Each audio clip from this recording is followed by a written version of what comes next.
23 h, soyez les bienvenus à ce rendez-vous d'information, les titres sommaires de cette édition. Commémoration des 62 ans de l'Inspection générale d'État de Côte d'Ivoire, le parcours historique de l'IGE et sa contribution à la bonne gouvernance de notre pays ont donné le top départ des festivités de l'anniversaire de l'institution qui s'ouvre au public pour cette occasion. Une convention de financement entre la Fondation pour les parcs et réserves de Côte d'Ivoire s'engage dans la gestion des parcs nationaux. Un engagement financier a été signé à ce titre avec l'Office ivoirien des parcs et réserves de Côte d'Ivoire. Un peu plus d'1,3 milliard de francs CFA de subventions sont annoncés.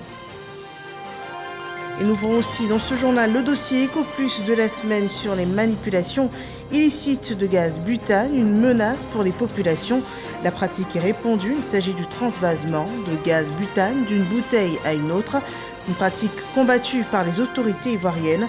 C'est un dossier à suivre. Bienvenue dans ce 23 h. L'Inspection générale d'État commémore ses 62 ans d'existence. Auditeur interne de l'État ivoirien, l'institution a retracé ce jour son parcours et sa contribution à la bonne gouvernance dans le pays. Une cérémonie solennelle qui a lancé les festivités des activités scientifiques et académiques sur le bilan et la défi de l'IGE en présence du président du Sénat, Jeannot Ahoussou Kouadio, représentant du président de la République, Alassane Ouattara, suivant ce compte-rendu de Marie-Chantal Akanda. L'inspection générale d'État a 62 ans. Les festivités de l'IGE ont démarré ce mardi 21 mars. Tous les acteurs de l'organe supérieur de contrôle, d'inspection et de promotion de la bonne gouvernance sont au rendez-vous. L'heure est au bilan, en vue de tracer les sillons d'une inspection générale plus efficace et performante. En 62 ans, l'IGE a réalisé des acquis. L'inspecteur général d'État Aoua Ndoli Théophile appelle à les consolider. En effet, les missions de contrôle de l'IGE se sont intensifiées depuis la dernière décennie. Ces missions ont permis de relever des dysfonctionnements et formuler des recommandations visant à y remédier. Les mesures prises à cette occasion ont permis effectivement d'améliorer la gouvernance, le fonctionnement et les performances des entités auditées. Ainsi, chaque mois, l'IGE tient une réunion avec chaque structure auditée pour vérifier l'état d'exécution des recommandations contenues dans le rapport. Cette pratique a permis d'avoir quand même des résultats probants parce qu'il y a une dizaine d'années, le taux de réussite, donc de mise en œuvre des recommandations était de 30%. Il y a 3 ans, c'est monté à pratiquement 50%. Et aujourd'hui, je peux dire que ce taux est à 67%. Un bilan satisfaisant des acquis réalisés, mais l'IGE, dans sa dynamique de promotion de la bonne gouvernance, veut relever d'autres défis. Des réformes sont en vue. Notre ambition est d'arriver à faire, par exemple, comme au Sénégal, c'est-à-dire accéder à l'IGE par voie de concours. Il s'agit, comme le prévoit d'ailleurs notre texte de 2018, de permettre à un certain nombre de jeunes capables, diplômés, qui ont fait des études spécialisées dans le contrôle, de rentrer à l'inspection générale d'État, à l'inspection générale des finances, dans les inspections des ministères et avoir un plan de carrière. La bonne gouvernance reste l'un des piliers essentiels du programme gouvernemental. Le représentant du président de la République, Jeannot Ahoussou Kouadio, président du Sénat, salue les initiatives entreprises par l'IGE et appelle à plus d'actions pour l'amélioration de la qualité des services de l'administration.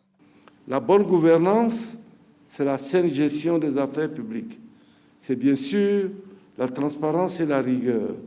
La bonne gouvernance promeut la confiance des citoyens à leur gouvernement. Elle est un accélérateur de progrès, une exigence et un impératif absolu pour atteindre l'émergence tant visée. Afin de parvenir plus rapidement à de meilleurs résultats, je voudrais, au nom du président de la République, encourager l'inspection générale d'État à maintenir la collaboration avec les autres structures de contrôle administratif. Je voudrais inviter l'Inspection générale d'État et l'Inspection générale des ministères à accélérer et multiplier les contrôles dans la discrétion habituelle pour donner les moyens au président de la République et au gouvernement de continuer à lutter plus efficacement contre les détournements, la corruption, la prévarication et la mauvaise gouvernance. Après 62 ans, l'IGE, l'institution fêtière en matière d'audit et d'inspection de l'ordre administratif en Côte d'Ivoire, se projette dans l'avenir. Son défi majeur, rester attentive aux enjeux actuels de bonne gouvernance et de lutte contre la corruption. Ce 21 mars 2023 est aussi la Journée internationale des forêts, une journée marquée dans notre pays par la signature d'une convention entre la Fondation pour les parcs et réserves de Côte d'Ivoire et l'Office ivoirien des parcs et réserves. Un contrat a concrétisé cette convention. C'est un appui financier de plus d'1 milliard de francs CFA pour la gestion des parcs nationaux. Suivons ce développement de Grace Kando. 1,3 milliard de francs CFA, c'est le don fait par la Fondation pour les parcs et réserves de Côte d'Ivoire à l'Office ivoirien des parcs et réserves OIPR à travers cette signature de convention. Ces fonds non remboursables vont permettre d'assurer une meilleure gestion des parcs nationaux. Une partie des fonds qui vont servir pour les ateliers de patrouille des agents pour assurer l'intégrité de ces aires protégées. Aujourd'hui, nous devons passer au stade de valorisation. Ça veut dire qu'il faut pouvoir développer des ateliers de valorisation touristique à l'intérieur de ces aires protégées. Donc il y a un certain nombre d'infrastructures à mettre à l'intérieur de ces aires protégées. Gérer les parcs nationaux, il ne faut pas oublier les populations qui vivent à la périphérie de ces aires protégées. Donc nous contribuons à leur développement économique et social par la mise en place d'infrastructures sociales de base. Pour la gestion des parcs et réserves, il faut beaucoup d'argent. L'État a toujours assuré le fonctionnement. Il a paru donc important de mettre en place un mécanisme qui viendrait donc aider l'État et permettre aussi à l'OIPR d'atteindre les objectifs en matière de conservation, la faune, la flore, préserver notre patrimoine naturel. Depuis la mise en œuvre de ce mécanisme innovant de financement pérenne de la conservation des aires protégées, la Côte d'Ivoire a enregistré d'importants acquis en matière de protection de l'environnement. Au regard donc de ces acquis, notre pays peut être fier d'avoir adopté une stratégie cohérente de gestion de ces aires protégées avec d'une part la mise en place de la Fondation pour les parcs et réserves de Côte d'Ivoire pour assurer le financement durable des aires protégées et d'autre part la création de l'Office ivoirien des parcs et réserves en charge donc de la gestion opérationnelle de notre réseau d'aires protégées. De 2014 à 2022, la Fondation pour les parcs et réserves de Côte d'Ivoire a octroyé à l'OIPR des subventions non remboursables d'un montant total d'environ 10 milliards de francs CFA. Et nous passons au dossier EcoPlus de la semaine. Il porte cette semaine sur les manipulations frauduleuses sur les bouteilles de gaz butane. La pratique de transvasement à court dans certains quartiers, elle est illégale et punie par la loi. Une activité illicite qui fait une concurrence déloyale aux opérateurs agréés du secteur. Et pire, elle constitue un risque dangereux et sécuritaire pour les populations. Des opérations de démantèlement des centres illégaux de transvasement de gaz butane sont menées par le gouvernement pour réprimer cette fraude dangereuse. Et Mahama Traoré a enquêté sur le sujet. On regarde.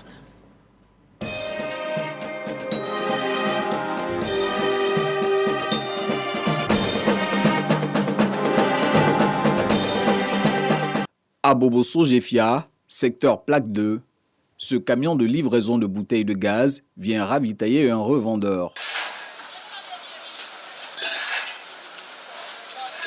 Après une demi-heure de déchargement, Diallo constate avec joie qu'il pourra cette fois satisfaire ses clients qui se plaignent de plus en plus de l'esthétique des bonbonnes. Ils disent ça c'est trop vilain, on n'a qu'à changer. J'ai dit c'est pas de notre faute. Ouais, c'est comme ça. On nous donnait, ouais, mais comme les nouvelles bouteilles sont venues, vraiment c'est bon. Cap sur un autre lieu de vente pour une 60aine de bouteilles à livrer cette fois. Peu importe le nombre à décharger, à chaque escale, ces ouvriers s'appliquent à la tâche comme recommandé. L'autre monte, il te donne, tu te déposes sans problème. Quand c'est comme ça, la bouteille a une durée de vie encore plus... C'est ça, quoi. Donc quand on jette vraiment, c'est pas conseillé. C'est ce qui est conseillé qu'elle a. Une personne te donne, tu te déposes sans problème. C'est interdit de jeter même, carrément. Interdit de jeter au risque d'endommager la bouteille de gaz et causer ainsi un risque d'incendie pour l'utilisateur final, ce qui est récurrent. En 2021, le groupement des sapeurs-pompiers militaires est intervenu 237 fois pour ce type de sinistre, 374 fois en 2022 et déjà 71 fois de janvier à février 2023. Un phénomène nouveau pourrait alourdir le bilan. Il s'agit du transvasement illicite des bouteilles de gaz organisé par des réseaux de contrebande. Ils prennent la petite bouteille B6, ils la transvasent dans la bouteille B12. Ils peuvent prendre, soit ça dépend, une bouteille et demie, soit une bouteille, parce que la bouteille ne tue pas. La bouteille c'est 12,5 kg. Mais quand ils transvasent, ils mettent peut-être 7 kg, 8 kg dedans. Ils vont revendre aux clients. Ils revendent aux clients, par exemple, au revendeur à 4 000 francs la bouteille.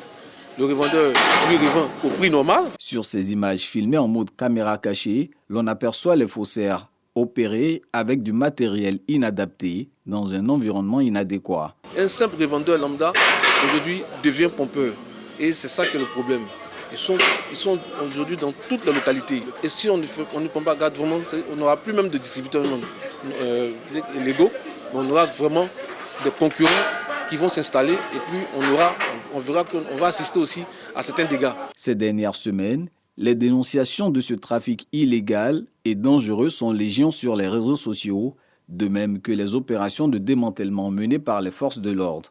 Mais l'activité prospère et nuit aux efforts consentis par le gouvernement pour promouvoir l'usage du gaz butane par les ménages en vue de protéger l'environnement. Sans la subvention dégagée à ce titre, la bouteille de gaz B6 reviendrait au consommateur à 3 800 francs CFA ou 4 000 francs CFA au lieu du prix homologué de 2 000 francs CFA. La B12 serait de 8 000 francs CFA contre le prix de 5 200 francs CFA pratiqué. Face à la menace, recours est fait à la répression. Toutes ces pratiques-là sont sanctionnées parce qu'elles sont qualifiées de pratiques frauduleuses, tromperies sur la quantité, etc. etc. Donc les opérateurs économiques, les personnes qui se donnent ces pratiques frauduleuses encourent des sanctions qui vont à des privations de liberté qui partent de 2 mois à 2 ans d'emprisonnement en ce qui concerne la loi relative à la répression des fraudes et de 100 000 à 100 millions comme l'amende.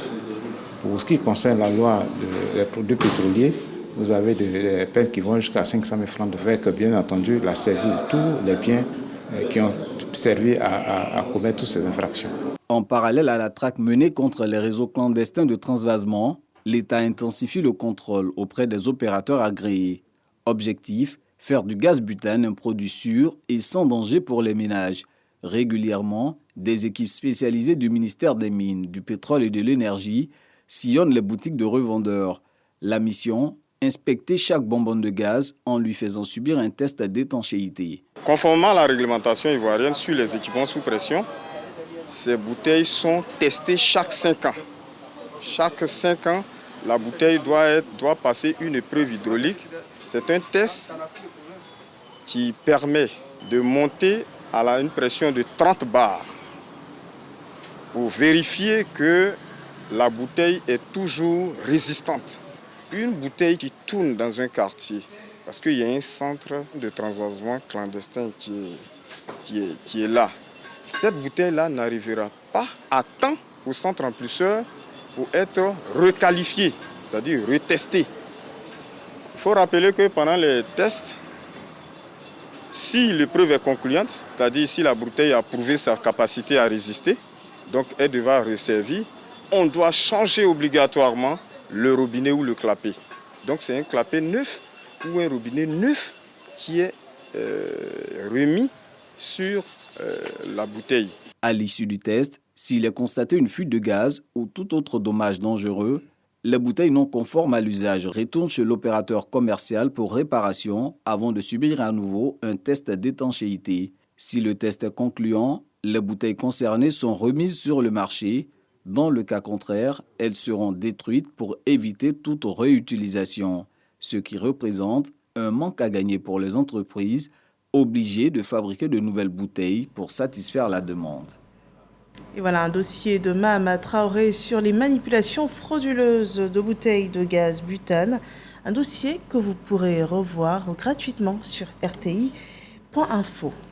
Dans le nord de la Côte d'Ivoire, une école pour filles est inaugurée dans la ville de Madinani, une infrastructure dans la région du Kabadougou qui participe à la politique de scolarisation des filles en Côte d'Ivoire. Les images sont rapportées et commentées par Souleymane Donisangou et Abdoulaye Koné. Des tables bancs, des tableaux d'affichage, des placards métalliques, pour ne citer que ces équipements. Un don du conseil municipal dédié à l'éducation de la jeune fille aux populations de Madinani.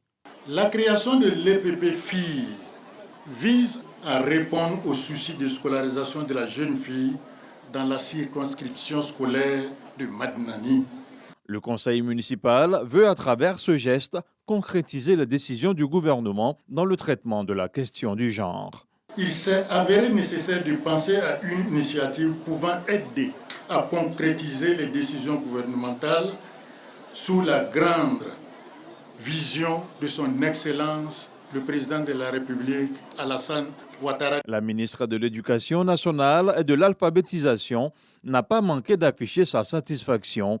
Mieux, parents et corps enseignants ont été sensibilisés. La construction d'un établissement scolaire du cycle primaire dédié aux filles dans une région du nord de notre pays est une action inédite. Chers enseignants, je sais pouvoir compter sur votre sens du devoir pour pousser nos jeunes enfants à l'excellence. Chers parents d'élèves, vous devez être les soutiens des enseignants dans l'éducation de vos enfants. C'est la belle complicité entre la famille et l'école qui peut produire les meilleurs résultats scolaires. La remise officielle aux autorités éducatives de cet établissement primaire public fait partie des actions de développement que le premier magistrat de la commune multiplie en faveur des populations de Madinani. Nous partons à présent au Maroc pour le Grand Prix panafricain des leaders 2023. Il a présenté 25 lauréats cette année, le prix international Padel, dont 15 Ivoiriens également distingués, des opérateurs économiques qui se sont vus encouragés et qui ont été mis en mission pour servir de modèle sur le continent africain. L'événement s'est tenu à Casablanca au Maroc et est rapporté par Patricia Omouetia. Les leaders africains démontrent leur talent pour renforcer l'économie locale et exporter des solutions économiques ou écologiques à travers le monde. Le Grand Prix panafricain des leaders en est le porte-flambeau. Chaque année, la structure récompense des entreprises du continent africain qui se distinguent par leur innovation et leur détermination. Ces messieurs et ces dames excellent dans leur domaine d'activité. Ils méritent qu'on les célèbre. Ils méritent qu'on les mette à la lumière pour que ça serve de leçon à la jeunesse africaine. Sur le continent africain, l'ONG Nov-Afrique contribue donc à faire émerger les talents locaux qui impactent positivement leur communauté. Nous avons commencé très jeunes. Aujourd'hui, avec la dimension dans laquelle nous sommes, je pense que c'est ce qui a permis à la structure de nous distinguer. Et c'est un prix que je dédie au fondateur du groupe qui a facilité la vie à tous les récurrents passeports aujourd'hui. Cela donne le courage à d'autres talents en herbe de travailler pour arriver à ce stade. Je voudrais dédier ce prix à la communauté CEDEAO et de PEP Afrique. C'est grâce à eux que je suis arrivé à ce niveau. Je suis honoré et espérons que cet acte nous pousse à doubler l'effort. Sur 50 lauréats, 25 étaient présents avec une majorité des prix octroyés à la Côte d'Ivoire qui rafle 15 trophées. L'Afrique doit croire en ses valeurs parce qu'il n'y a que par ses propres ressources qu'elle peut émerger. Si nous sommes distingués doublement, c'est une fierté pour nous d'être dignes représentants de la Côte d'Ivoire et de l'Afrique. Je suis le premier responsable, j'ai des collaborateurs dynamiques grâce à qui aujourd'hui nous sommes honorés. Alors, je suis très heureux, très ému que mon travail abattu depuis près de 3 ans est reconnu à nouveau. C'est le fruit de plusieurs années de travail. c'est aussi un indicateur pour dire qu'il faut faire plus à partir de maintenant. Le Grand Prix international Padel est décerné chaque année aux personnes physiques et morales. Cette 11e édition a réuni 200 leaders, une centaine de nominés pour 50 trophées. Dans l'ouest de la Côte d'Ivoire, à Toulepleu, le conseil municipal s'est réuni pour faire le bilan de l'exercice 2022. Le point financier enregistre un excédent de 106 millions de francs CFA et des perspectives sont aussi bien évidemment en vue pour 2023. Eve Boué nous fait le point de la première session du conseil municipal de Toulepleu. On regarde. Le village de Seïsaïbli, situé dans la commune de Toulepleu, dispose d'eau potable. Je dis merci au maire parce que grâce à lui, on a de l'eau chez nous. On ne peut plus puiser l'eau au loin là-bas. À Do, autre village communal, un bâtiment de 3 classes est construit ainsi qu'au quartier Libreville de Toulepleu. Les quartiers Amagou et Château Extension de Toulepleu, entre autres, sont reliés au réseau électrique. Avant, on vivait dans le noir. Ils nous ont promis cette année. L'année nous a été belle. Donc, je suis très fier. J'ai dit merci au maire. Ces quelques réalisations qui améliorent les conditions de vie des populations ont été exécutées en 2022 par le conseil municipal de Toulepleu. La première session de l'année 2023 du conseil a donc présenté le bilan de l'exercice 2022 et dégagé les perspectives pour 2023. Il en ressort que tous les projets de 2022 ont tous été exécutés à l'exception d'un seul en finition. Le bilan financier de 2022 présente un excédent de 106 millions de francs CFA. C'est de l'argent qui est stocké, qui est là. Nous avons vraiment bien protégé et qui va nous permettre aujourd'hui de réaliser de nouveaux projets. Donc nous sommes aujourd'hui à un budget de presque 400 millions. Et pour Toulepleu, c'est une prouesse parce que nous savons d'où nous venons et nous savons ce que nous avons géré. Et avoir ceci aujourd'hui à gérer, je pense que c'est la volonté de Dieu, mais surtout le soutien de nos parents, mais aussi surtout le soutien de la tutelle. Le gouvernement, le chef de l'État, et puis nous aussi, il y a la solidarité, il y a l'entente dans notre conseil municipal. Cette performance de l'équipe municipale est saluée. Le maire et la municipalité font un travail de fond non seulement pour la commune, mais pour nous aussi jeunes. Nous voudrons vraiment lui dire merci. Et nous entendons encore beaucoup d'eux. Il nous a octroyé un terrain. Il fait beaucoup pour les femmes et c'est très bien. Avec ce budget en hausse qui est d'environ 400 millions de francs CFA pour l'année 2023, le conseil municipal a prévu plus de projets dans les domaines de l'électrification, l'hydraulique, la santé, l'autonomisation des jeunes et des femmes, entre autres. Parlant de cohésion sociale à présent, la communauté BT est pour des actions de développement réunies autour du président d'honneur de la chefferie de cette communauté. Elle souhaite contribuer à la paix et la cohésion sociale par une union qui dépasse les clivages politiques. On en parle dans cet élément de Eric Corret.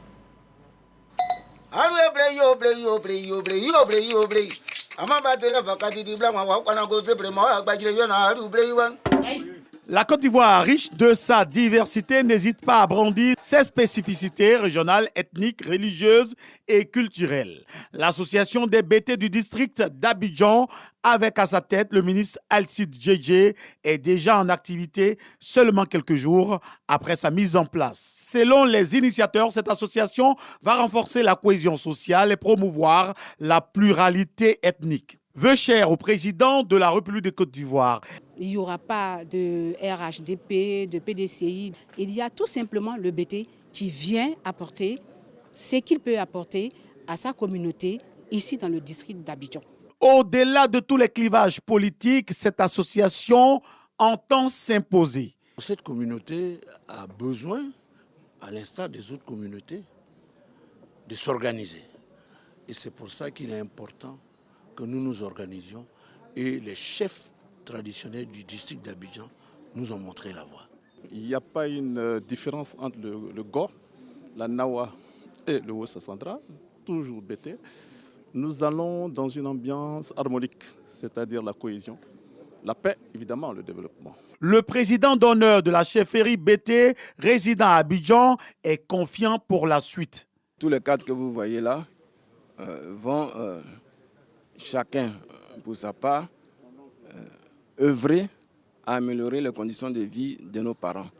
C'est ça le but de cette association et nous allons mutualiser nos efforts pour rendre nos parents plus heureux et pour apporter le développement économique et social dans nos zones. Cette communauté résidant dans le district d'Abidjan entend également impulser son développement à travers toute la Côte d'Ivoire. Et la consolidation d'un climat de paix et la cohésion sociale est également promue par le roi du 108 qui a d'ailleurs emmené une délégation à Adiaké auprès du député maire Yancier. Le détail avec Mahama Traoré. Composé de chefs de village, de chefs de canton, des reines-mères, de notables, d'associations de jeunes, de femmes, la délégation est venue transmettre au premier magistrat d'Adiaké un message du roi Nana à Mondoufou V. La quintessence de ce message est livrée par le chef de délégation, Nana Kakoualou, chef du village de Koukourandomi. C'est un message d'apaisement pour dire que, bon, écoutez, c'est vrai que à un moment donné, il peut y avoir des débordements, mais ces débordements-là ne doivent pas aller dans le sens de nuire à quelqu'un. Donc, il est venu apporter son soutien pour dire que, en tout cas, au niveau du Sud Koumoué, au niveau du 108, le 108 n'exclut personne. En adepte de l'idéal du vivre ensemble prôné par le président Alassane Ouattara, Ian Yacoubassi se dit sensible à la démarche du roi du 108. Je les ai assurés de ma disponibilité, moi, en tout cas à œuvrer dans le sens de la construction, dans le sens de l'inclusion, dans le sens de la solidarité et dans le sens du partage de peu qu'on peut produire dans ce pays-là. Je leur ai aussi dit que ce qui est en cours aujourd'hui, les enjeux sont importants. C'est la Côte d'Ivoire de demain. Il faut travailler à l'unité, il faut travailler au vivre ensemble, à resserrer les liens, de sorte que nos enfants s'inspirent de ce qu'on aura fait en termes de construction de société. Yancier n'a pas manqué de rassurer les émissaires du roi du 108 qu'il ne ménagera aucun effort pour préserver la cohésion sociale dans la région du Sud Komoé. Actualité à l'international à présent, le président chinois est toujours en déplacement à Moscou. Il a convié ce jour son hôte à un forum en Chine. Ce serait la première fois en Chine, première visite en Chine de Vladimir Poutine depuis le début des Jeux de Pékin en février 2022, peu avant l'invasion de l'Ukraine. Et ce mardi marquait la deuxième journée donc de cette visite d'État à Moscou du président chinois. Les deux dirigeants ont discuté d'une coopération et d'une coordination plus étroite entre leurs deux pays. C'est ici qu'on s'arrête pour cette édition d'information. Merci de nous avoir suivis.